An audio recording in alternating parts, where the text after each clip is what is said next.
Bem, boa noite a todos e todas. Queria, em primeiro lugar, agradecer à comissão organizadora desse seminário pelo convite para estar falando sobre esse tema com vocês e também agradecer a algumas pessoas que eu não poderia deixar de mencionar, como a professora Sara Draneman, que foi a pessoa que respondeu aos meus apelos desesperados quando me convidaram para fazer isso aqui. Bem, algumas sugestões que ela me deu eu não aceitei, mas isso foi por pura teimosia. Ela vai ver quais eu aceitei e quais não durante a exposição. O companheiro Vitor Gianotti, através de quem eu consegui descobrir alguns dos livros, e são poucos, que falam sobre esse assunto, inclusive boa parte dos quais livros franceses, que eu acabei tendo que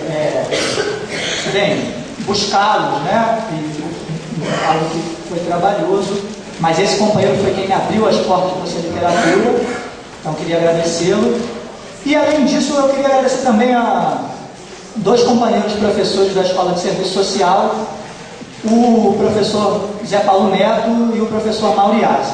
Esses eu me reservo o direito de não dizer por que eu estou agradecendo, mas o agradecimento fica registrado. Bem, essa exposição eu vou dividi-la em 4 momentos. Então vai ser uma exposição em que eu vou começar com uma abertura, em que eu vou estar falando da inscrição da Internacional na tradição do cancioneiro revolucionário francês. Num segundo momento, eu vou discutir com vocês a Internacional no contexto do século XIX. Nesse ponto da exposição, vou falar um pouco sobre a vida do Eugène Gautier, que foi quem escreveu o poema a partir do qual se formou a Internacional. Vou discutir um pouquinho, rapidamente passar pela Comuna de Paris, em um momento específico dela, que é a Semana Sangrenta, porque esse momento está diretamente relacionado a Internacional está diretamente ligada à existência desse momento, mesmo que, ao contrário do que o Eduardo falou, ela não tenha sido composta nesse momento, a gente vai discutir isso aqui, mas está ligada a ele. E nesse segundo ponto, eu vou discutir também a Internacional enquanto uma necessidade histórica, o surgimento da Internacional enquanto necessidade histórica daquele momento da luta de classes na França e na Europa. Bem, no terceiro momento, vou apresentar para vocês uma reflexão sobre a Internacional no contexto da transição do século XIX para o XX, contexto no qual ela se torna um hino propriamente dito. E aí, nesse momento, vou apresentar para vocês rapidamente também aspectos biográficos do Pierre de G.T., que é o compositor da música da Internacional. Num quarto momento, encerrando a exposição, vou falar um pouquinho sobre a questão das traduções da Internacional, que é uma questão interessante, e sobre a recepção e difusão da Internacional no Brasil. Bem, é claro que, como vocês já perceberam por esse temário, eu não vou poder aprofundar devidamente cada um desses assuntos. Eu vou tentar arranhar o emaranhado de problemas que está relacionado às diversas histórias que perpassam o surgimento da Internacional. Espero ser feliz em arranhar o problema e espero que essa exposição ajude vocês a conhecer um pouco mais sobre esse hino que a gente conhece, acho que menos do que deveria. Bem, em primeiro lugar, ainda à guisa de abertura, eu queria dizer que, quando me convidaram para falar sobre esse tema aqui, eu fiquei pensando, o tema era a história da Internacional, né? Eu fiquei pensando que era importante dizer para vocês, dividir com vocês, que a Internacional, enquanto tal, não tem uma história.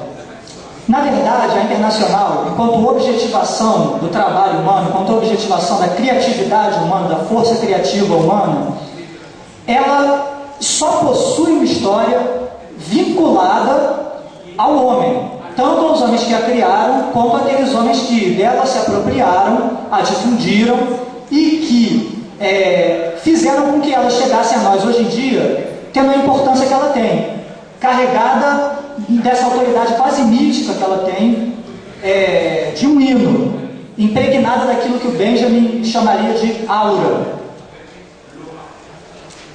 Ela acabou se tornando, e isso foi por causa desses homens, e mulheres, isso não foi por causa de nenhuma característica intrínseca dela enquanto música, ela acabou se tornando um símbolo da nossa luta política.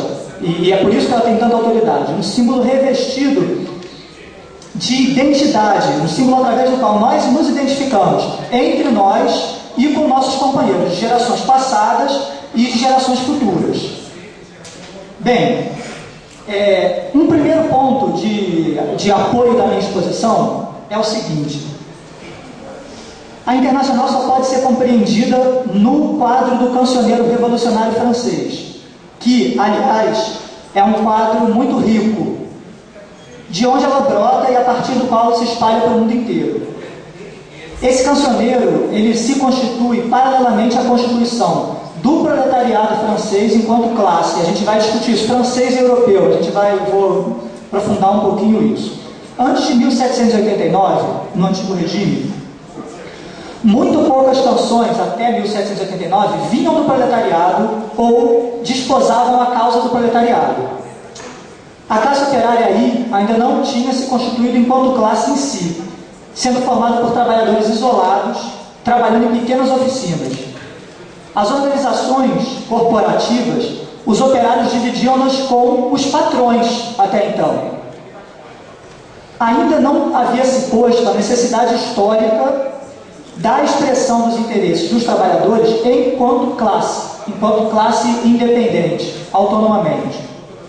E por isso, obviamente, ainda não existiam nem os meios e nem os locais em que exprimir esses interesses. E aí eu estou falando de meios e locais que foram fundamentais no século XIX, como círculos operários, como jornais operários, como partidos operários e etc. Bem, a Revolução Francesa, como a gente sabe, foi a primeira revolução de massa, a primeira revolução social de massa da história. O ano de 1789 marcou o fim da monarquia absoluta e do antigo regime, mas, além disso, ele desencadeou uma série de fatores históricos que foi muito além disso. O Hobsbawm lembra que a Revolução Francesa ele chama de a revolução do seu tempo, porque ele inaugurou a Era das Revoluções, na qual adentrou a arena política europeia aquele heterogêneo terceiro estado, aquela coisa amorfa que misturava o povo, né? Misturava algumas classes sociais, e que esse terceiro estado trouxe consigo uma profunda efervescência política ao continente europeu. Efervescência essa que só foi solucionada pela diplomacia da baioneta em 1848, ou, se a gente quiser, até estendendo para isso aqui, 1871, apesar das particularidades. Vale lembrar que não à toa 1848 é o ano da publicação do Manifesto Comunista,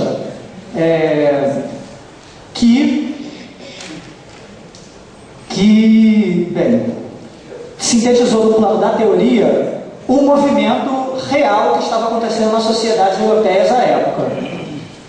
Bem, estava falando para vocês que a Revolução Francesa desencadeou uma série de eventos que foi longe, né?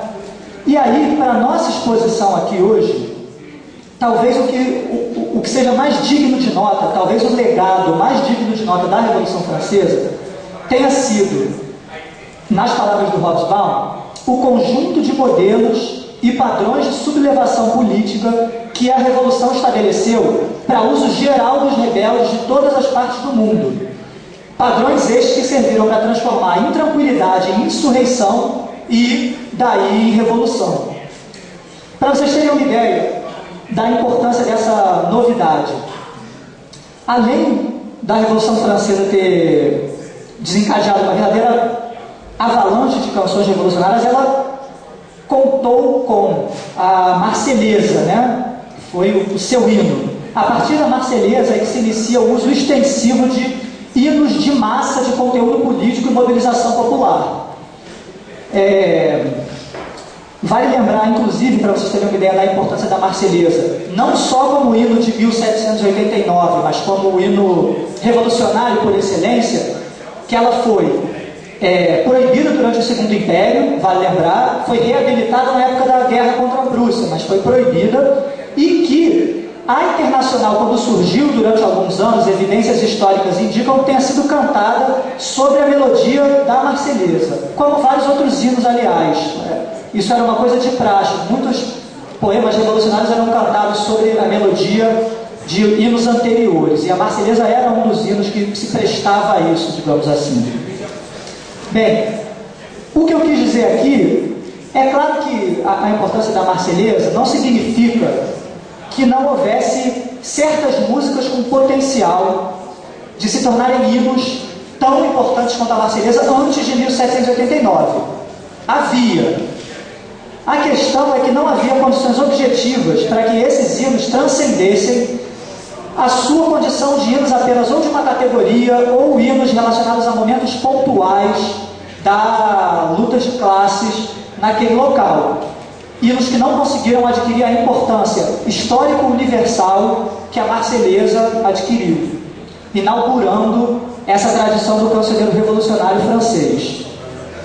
Bem, esse foi o primeiro ponto de apoio da exposição. O segundo ponto de apoio que eu gostaria de expor para vocês. O primeiro ponto de apoio, qual seja, não é possível entender a internacional fora da tradição da canção revolucionária francesa. O segundo ponto de apoio é o seguinte: não é possível entender a própria tradição da canção revolucionária francesa deslocada da tradição da canção francesa, do cancioneiro francês.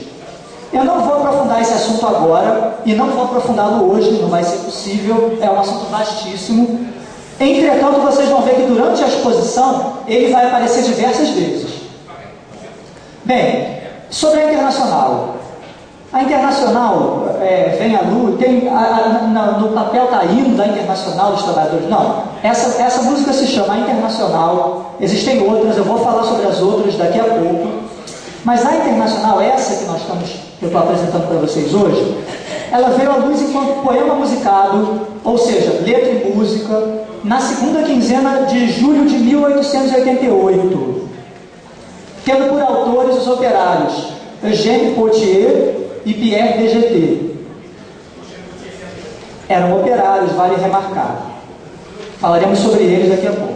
O período de gestação da música, sendo assim, do poema musicado, foi de aproximadamente 17 anos, que é o intervalo decorrido entre a publicação entre o primeiro esboço do poema, entre o primeiro esboço possível de poema. A gente vai discutir essa possibilidade daqui a pouco, mas entre o primeiro possível esboço de poema de Pottier em 71, após a Comuna, e a conclusão da música em Lille por DGT, lá em 88.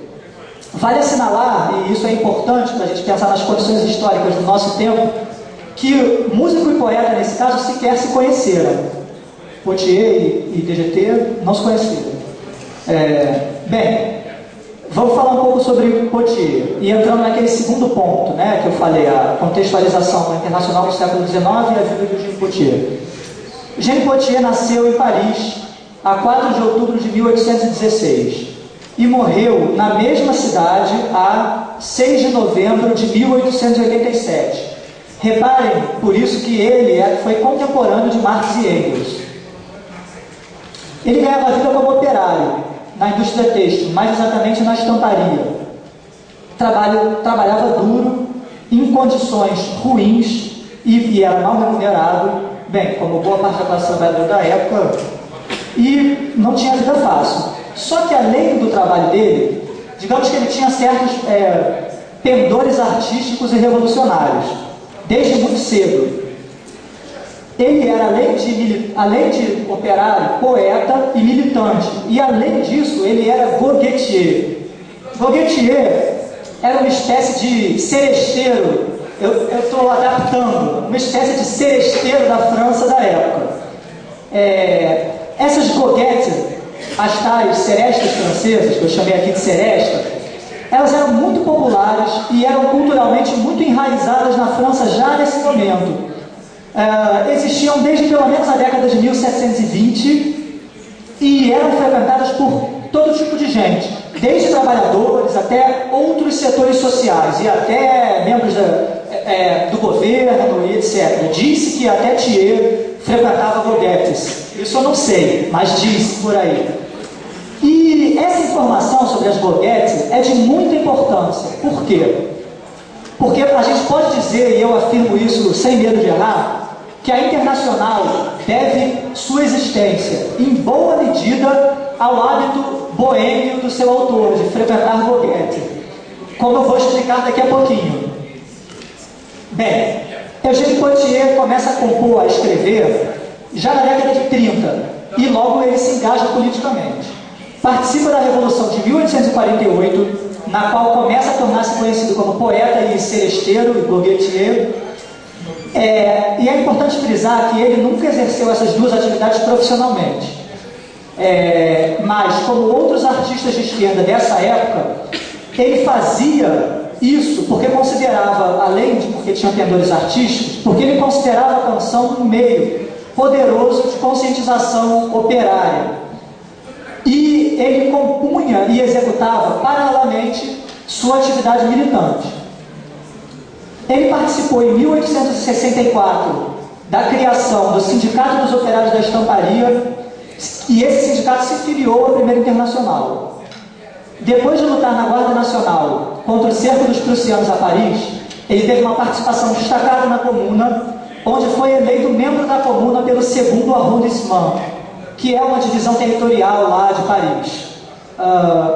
Isso explica, aliás, porque ele, que é um dos autores mais prolíficos e mais inspirados poetas da França, mais produtivos e mais inspirados da França desde 1848, não escreveu nenhum poema no período da Comuna, durante a Comuna, porque ele tinha uma atividade militante que ocupava integralmente o seu tempo. Aliás, são dois autores importantes que não escreveram nenhum. Ele e o Clément também não conseguiu escrever durante a Comuna, porque também era comunar.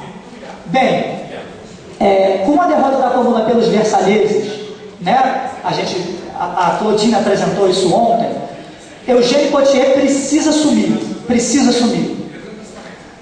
sob pena de perder a vida. Ele se esconde em Paris durante o primeiro tempo da repressão. E, durante esse tempo, ele relata que contam para ele, sem que ele possa ver o que está acontecendo, muito do que está acontecendo na cidade, do que está acontecendo na Semana Sangrenta e depois. Nesse período, ele escreve uma música, não a Internacional, mas o Terror Branco, o Terror Blanche, que é desse período, quando ele está lá, e ele afirma que é desse período que vem o poema da Internacional. Ele afirma. Entretanto, há evidências históricas que dizem que isso não é bem assim. O mais provável, segundo Roberto Reci, que é um estudioso do assunto, é que ele, durante esse período, tem escrito apenas um esboço, alguns versos, algumas estrofes, mas uma coisa pouco acabada, mais assim no calor dos acontecimentos, e que ele tenha concluído o poema só na ocasião da sua publicação, lá em 1887, quando ele foi publicar o poema no livro o Cantos Revolucionários, que eu vou falar depois sobre isso. Bem, o interessante disso é o seguinte: algo que depõe favoravelmente em relação à hipótese de que ele tenha escrevido os primeiros versos ainda durante esse período, é que havia estrofes nessa música, nessa primeira versão, extremamente pessimistas, como, por exemplo, a que eu vou ler para vocês agora, e que foram retiradas da versão definitiva.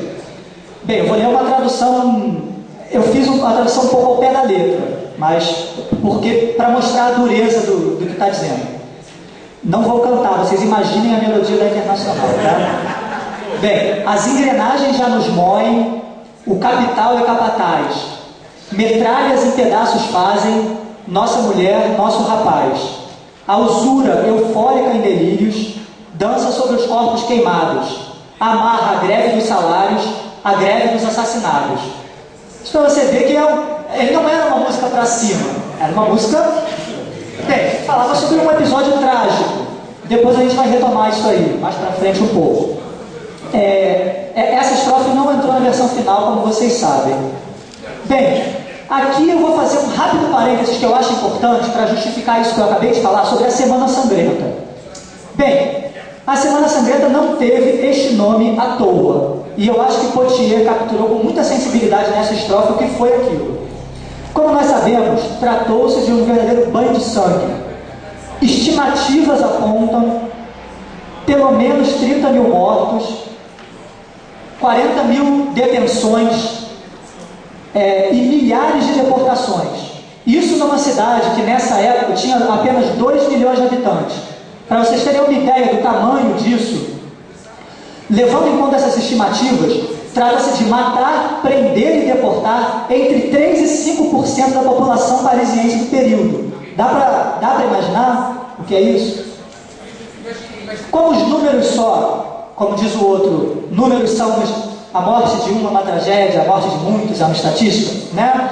Eu vou relatar um pouco alguns episódios, alguns dos quais Claudine tocou ontem na intervenção dela. Bem, relatos do período, relatos jornalísticos do período e relatos baseados nesses relatos, por exemplo, o relato de Lissa Garret e o relato de Amédée de Noailles, dão conta de que muitas das execuções, como aquelas ocorridas numa caserna conhecida como Lobau, Claudine nos mostrou a placa ontem, ocorriam como verdadeiro tiro ao alvo, com os condenados correndo pelos pátios e sendo executados aos poucos pelos soldados, que durante 5 dias seguidos se matou tanta gente nessa caserna que uma faixa de sangue ininterrupta manchou as águas do Sena, da parte do Sena mais próxima a ela, que o margeava. Vejam, isso não é uma figura de linguagem. Jornais da época escreveram isso. Tem mais. Que matava-se tão rápido nessa época, nessa Semana Sangrenta, tão rápido, que os cadáveres ficavam simplesmente amontoados em pilhas ao ar livre e em locais públicos, que não havia espaço para enterrar nos cemitérios. E por isso começou-se a enterrar em locais como praças públicas e pátios, que, como algumas das execuções, que eram muito rápidas, não eram perfeitamente realizadas, enterrava-se gente quase morta nesses locais, sem estar inteiramente morta, e que por isso, durante algumas noites, quando é mais silencioso, ao andar-se pela gloriosa cidade, pela Belle Paris da época, ouviam-se vozes humanas, murmúrio de gente morta-viva pedindo ajuda. Para não falar das execuções por fornada, que eles chamavam assim, execuções por fornada, e o famoso campo de concentração do Satory, famoso, não vou falar dele, que eu vou deixar de lado justamente para a gente não fugir demais, mas assim, só para dar uma ideia do que foi essa Semana Sangrenta, e não só ela, porque a repressão aos comunados foi duríssima e não ficou apenas aí, continuou. Bem, eu penso que esse tipo de episódio, desculpem ter relatado isso aqui, eu sei que é desagradável ouvir essas coisas, mas eu penso que é importante sempre mencionar esse tipo de coisa por 2 razões. A primeira é para que nós refresquemos a nossa memória. Tem gente que gosta de dizer por aí que a classe trabalhadora não tem memória, e às vezes ela tem dificuldades de memória mesmo. Então, para que nós sempre refresquemos a nossa memória e não nos esqueçamos jamais sobre as nobres bases em que se assentam essas repúblicas democráticas burguesas que nós temos aí. Esse é o primeiro motivo. Mas o segundo motivo pelo qual eu quis fazer esse excurso pela Semana Sangrenta é o seguinte: é que na minha interpretação da Internacional, ao contrário da interpretação de outros camaradas, mas na minha interpretação, a Internacional é, antes de tudo, um canto de desesperança. O autor, Eugène Pottier, quando a escreve, não aceita mais a espera, não aceita mais esperar. A luta é agora, e é a luta final. E a Internacional é para amanhã, e na letra original francesa ela é para amanhã mesmo. Está escrito lá: nós temos que vencer. É um hino, e me parece que grande parte da força da Internacional é retirada justamente dessa seiva, desse caldo, do caldo da angústia e do desespero. E, por que não, de boa dose de cólera contra o insuportável existente. Bem, voltando ao Pottier, ele é condenado à morte em 1873, se exila, vai primeiro para a Inglaterra, depois para os Estados Unidos, continua militando, contribui com a organização de solidariedade aos comunados exilados, mas sofre de problemas de saúde. Volta à França bastante arruinado e sofrendo de uma doença, de uma semi-paralisia, em 1880. com a anistia, que é finalmente conseguida. E aí é então que eu acho que ocorrem os episódios que são decisivos, alguns episódios casuais são decisivos para que a gente conheça a Internacional hoje, tal como a gente a conhece. Ele, voltando para a França, volta a frequentar as saudosas goguetes, saudosas serestas, que ele já frequentava desde antes. Estava doente, mas não estava morto. E em 1883, já com 67 anos, ele apresenta uma canção em um concurso em uma dessas goguetes e é premiado com a medalha de prata. Isso garante a ele alguma notoriedade entre os goguetiers, a retomada de alguma notoriedade entre os goguetiers, e garante o seu reencontro com um camarada chamado Gustave Nodot, que tinha posições políticas bastante afastadas das dele, mas que tinha admiração por ele como seresteiro, como poeta, como goguetier. Bem, esse Gustave Nodot, ao contrário do Poitiers, não pagou o preço que a burguesia cobra pela militância comunista. Afinal, nem comunista ele era, nem socialista ele era. E ele, por causa disso, tinha um pecúliozinho lá, tinha umas economias, que ele doou ao Eugène Poitiers de maneira a ele poder publicar o seu primeiro livro. O primeiro livro chamado Quem é o Louco? Um livro com 50 poemas dele, inéditos. Quem é o Louco?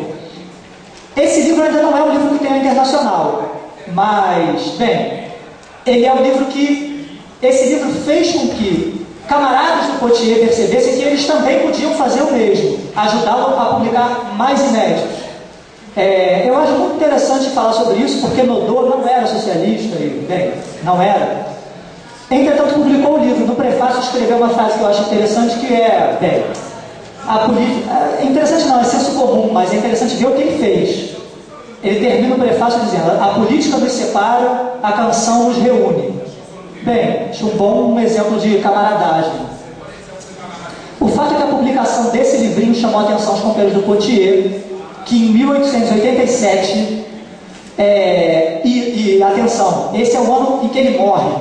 Atenção, é o mesmo ano em que ele morre, que em 1887 patrocinam a publicação dos seus cantos revolucionários. Nesses cantos revolucionários está a Internacional, a letra acabada, tal como a gente a conhece até hoje, tal como está nessa partitura que vocês receberam aí, que a gente distribuiu. Bem, queria ressaltar 2 pontos. Primeiro, sem as goguetes, aquela medalha de prata aos 67 anos, o reencontro com o seresteiro Gustave Nodot e a generosidade desse, hoje a gente não conheceria a Internacional. O segundo ponto que eu queria ressaltar é o seguinte, é que provavelmente a gente conheceria um outro hino internacional, talvez não tão bonito quanto esse, talvez mais bonito do que esse, a gente não sabe. E eu estou dizendo isso pelo seguinte, porque esse hino, a importância dele, que ele adquiriu, é devido a que ele respondeu a uma necessidade histórica.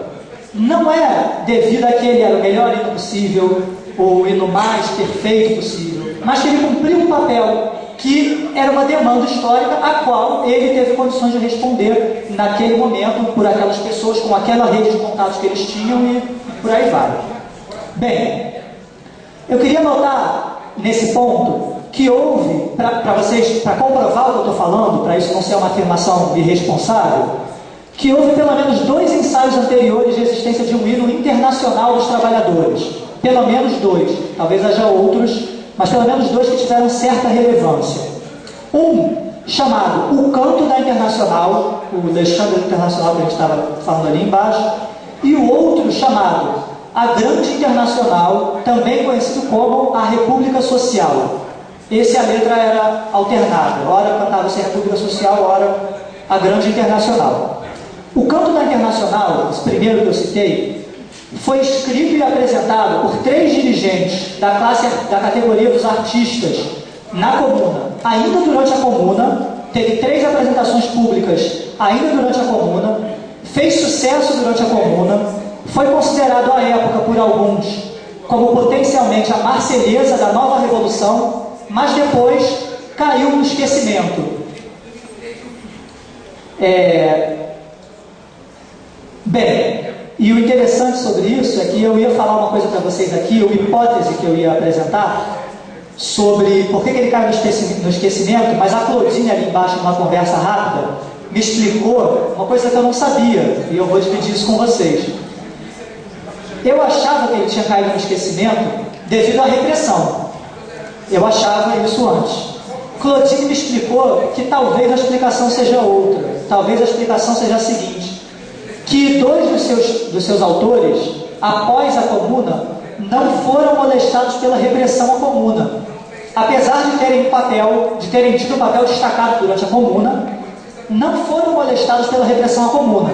Não se sabe por quê, mas o fato é que não foram.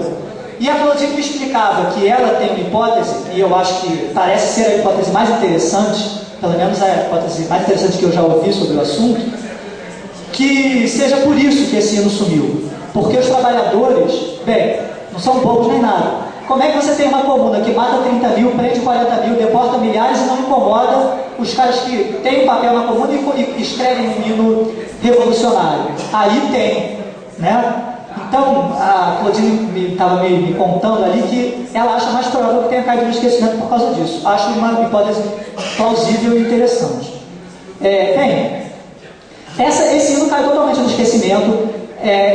Eu sei que, mesmo os franceses, poucos franceses conhecem esse hino, e Claudine hoje contou que ela mesma conheceu através de um companheiro que o conheceu no Brasil. E no Brasil existe um companheiro que é um professor da Universidade Estadual do Maringá, no Paraná, que é o Luiz Gianni, que é o autor da única gravação que eu conheço desse hino. A única. Eu não conheço outras gravações além dessa que ele fez. E ele, quando executou isso, conta no artigo que ele escreveu que havia camaradas franceses lá e eles se surpreenderam com o hino, porque eles mesmos não conheciam. Bem, para vocês verem como se esqueceu mesmo esse hino anterior.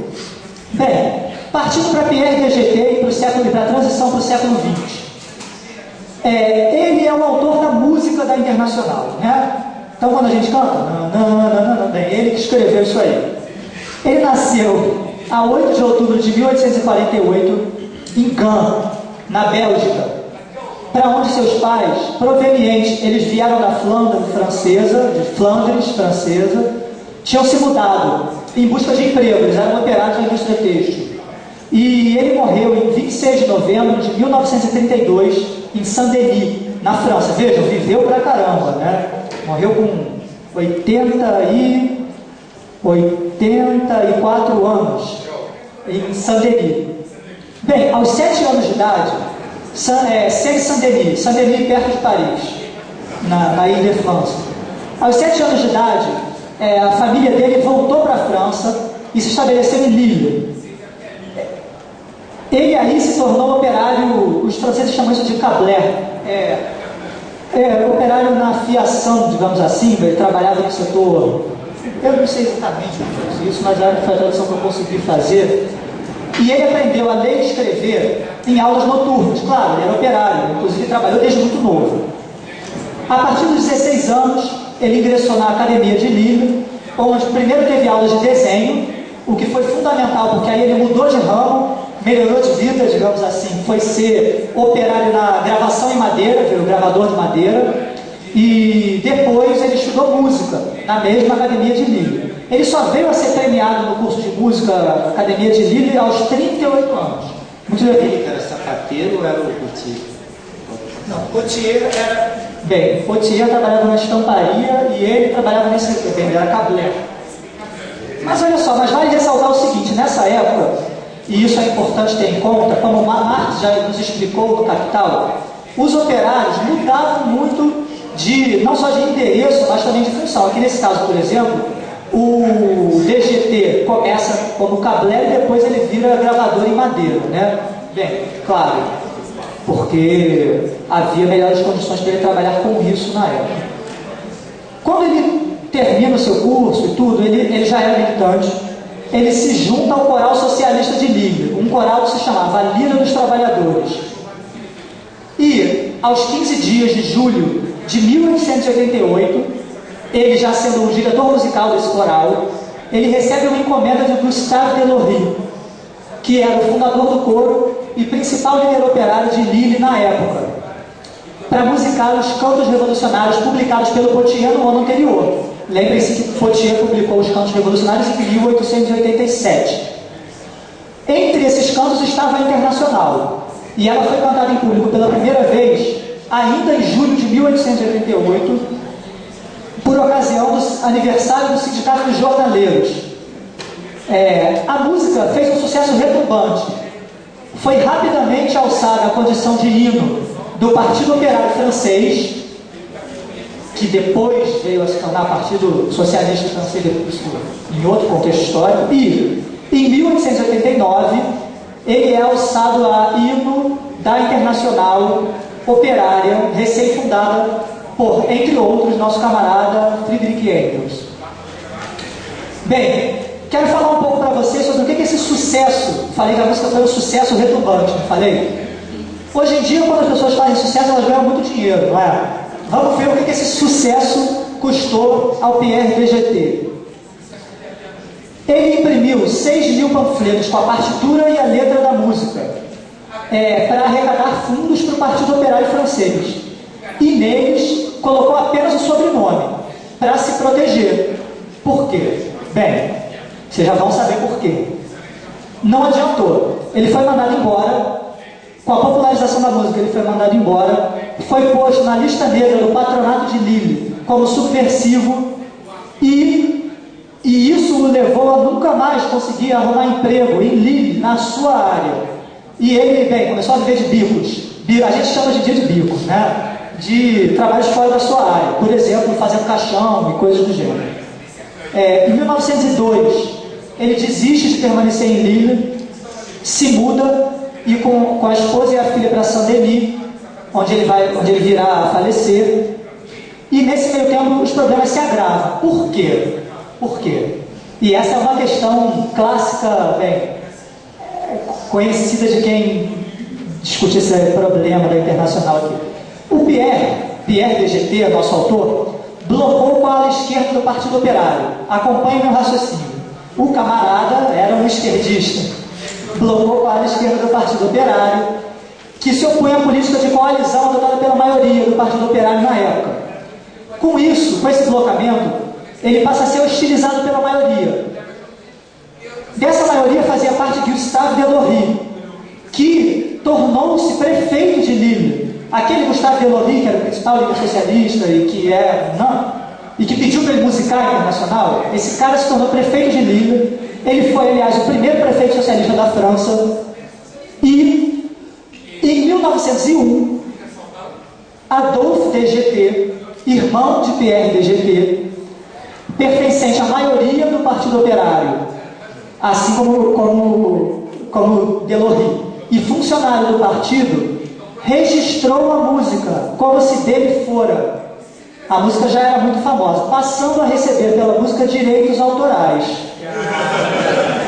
Pois é, eu quero lembrar a vocês que Pierre DGT, no primeiro momento, quando divulgou, não botou o nome, botou só o sobrenome para se proteger. Lembram disso? Pois é, Adolphe registrou e, bem, deu problema aí.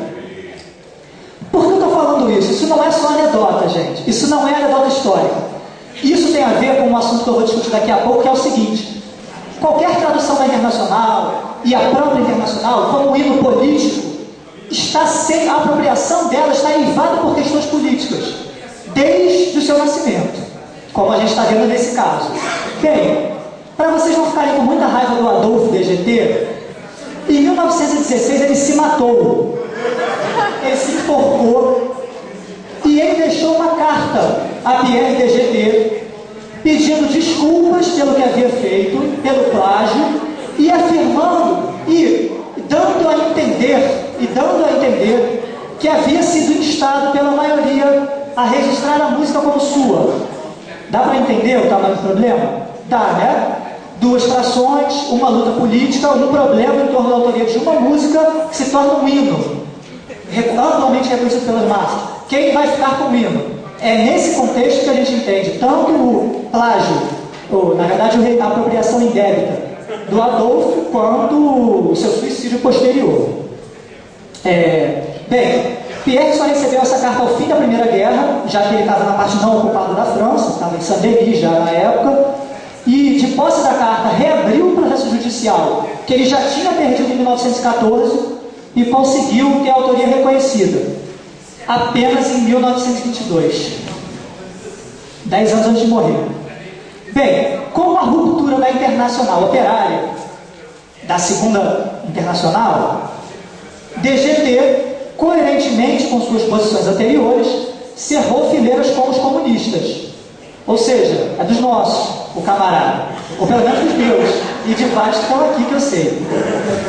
Em 1922, a Internacional foi tornada hino oficial da União Soviética, quando da fundação da União Soviética. E a partir de 1927, DGT, já com 79 anos, começa a receber uma modesta pensão do governo soviético, vivendo o resto da sua vida em condições bastante precárias, basicamente dessa modesta pensão e de alguns direitos autorais que ele arrecadou, de algumas músicas que compôs, vivendo em condições bastante precárias num apartamento cedido pela prefeitura, que era uma prefeitura então de esquerda, de Saint-Denis, de Seine-Saint-Denis. Bem, sobre as traduções da Internacional, que é o quarto ponto da minha exposição, e o último, quarto e último ponto da minha exposição. Bem, a Internacional, os autores da Internacional conseguiram uma façanha histórica interessante. A Internacional se tornou hino para socialistas, comunistas e anarquistas no mundo todo. No mundo todo. E assim, não é de se estranhar que ela tenha traduções em dezenas de idiomas. E mais, e isso é para isso que eu queria chamar a atenção, em muitos casos, traduções diferentes no mesmo idioma. Um caso clássico de traduções diferentes no mesmo idioma é o das versões ao espanhol, que são pelo menos três, e bem conhecidas. Uma mais antiga, cantada até hoje pelo Partido Comunista. Outra, cantada pelo PS, pelo PSOE e pelos PS e PCs na América Latina. E outra ainda, cantada pelos anarquistas. Em português, a tradução clássica dessa música é realizada em 1905, ao que tudo indica é a data, não é o autor não. Em torno de 1905, pelo Neno Vasco, que é uma personagem, na verdade, muito conhecida de quem estuda o sindicalismo brasileiro do início do século XX. Esse camarada era um anarco-sindicalista português, que estava aqui na primeira década do século XX, teve uma militância política muito importante aqui, foi fundador e diretor de mais de um jornal operário à época, inclusive o jornal A Voz do Trabalhador, onde foi publicada essa primeira tradução. Essa primeira tradução só foi publicada no Brasil em 1908, mas ela data de antes. Ele já havia traduzido, ela já vinha sendo difundida no movimento operário brasileiro aí nascente, e ela é publicada pela primeira vez num exemplar da Voz do Trabalhador de 1908. Bem, foi difundida tanto aqui como em Portugal. A tradução voltou para lá, e isso é interessante porque nós cantamos a Internacional, nós cantamos a letra da Internacional de forma muito próxima, como boa parte dos portugueses também a canta, por causa dessa característica aqui.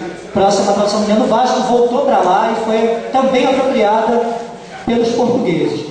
Entretanto, mesmo em português, apesar de não ser tão relevante como o caso espanhol, há algumas diferenças também de tradução. Quer dizer, para falar a verdade, o Partido Socialista português, muito depois, fez uma tradução bem diferente, mas aí já se trata de outro caso. Entretanto, ainda nesse caso das primeiras traduções, há uma diferença digna de nota. Na tradução do Neno Vasco, existe um verso que é Messias, Deus, chefes supremos. É assim, ó, quer ver? Messias, Deus, chefes supremos, nada esperamos de nenhum. Messias, Deus, chefes supremos. Esse verso é fiel à letra original. de Eugène Pottier, que é Ni Dieu, ni César, ni Tribun, né? Na versão que a gente canta até hoje, esse verso saiu e entrou: senhores, patrões, chefes supremos.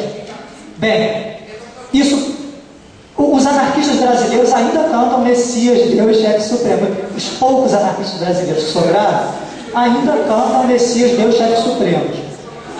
E, bem, é provável que essa substituição tenha sido efetuada para evitar confrontos desnecessários com alas progressistas da Igreja Católica, até porque vale lembrar que a cultura francesa, apesar das intensas disputas que se fizeram em torno disso ao longo de todo o século XIX, ficou profundamente vincada por um componente laico após 1789, o que não é verdade no caso brasileiro. Bem, como vocês sabem, até hoje, nossas repartições públicas ostentam crucifixo, o funcionário reza o terço e tudo mais, né? Vocês sabem como é que é. Tem crucifixo na sala de aula e coisas do gênero. Aqui não tem, mas em vários tem. E, bem, isso explica também. E tem outra coisa também. Na letra francesa não dá para sair trocando os versos, né, gente? Porque não é tradução. É a letra mesmo. Aí nos outros idiomas você faz umas mudanças aqui e ali. Bem, para fechar, eu queria falar rapidamente sobre a utilização da Internacional como hino pela classe trabalhadora no Brasil. Vou falar só sobre os seus marcos iniciais, tá? E o resto fica para conversa outro dia, ou na mesa do bar, ou quando a gente quiser. Bem, os marcos iniciais no Brasil, todos eles, aliás, bem relacionados, bem ligados, são, eu diria, tá? Isso é uma interpretação minha. No plano processual, a constituição de uma classe operária no período que o professor Florestan Fernandes definiu como formação e expansão do capitalismo competitivo brasileiro e a imigração em massa para o país de europeus, principalmente espanhóis, italianos e portugueses. No plano factual, a realização da tradução... Eu vou terminar antes desses 5 minutos. No plano factual, a realização da tradução. Aí eu vou enumerar pequenos fatos que estão inseridos nesses processos e que nos ajudam a marcar pontos de referência na história. A realização da tradução em 1905, o início das celebrações do 1º de maio no Brasil, ainda na primeira década do século XX, vale lembrar.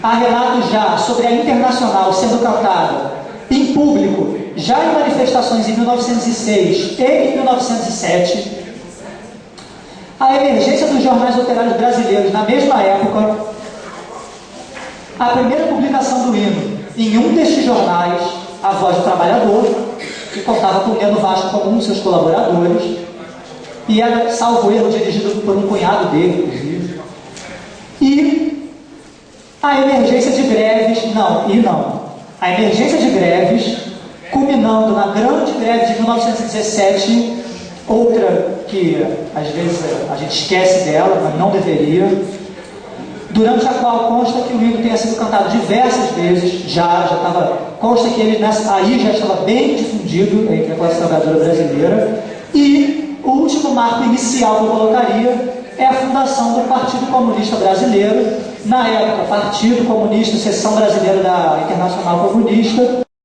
que tinha a Internacional como hino, aliás, em 1922.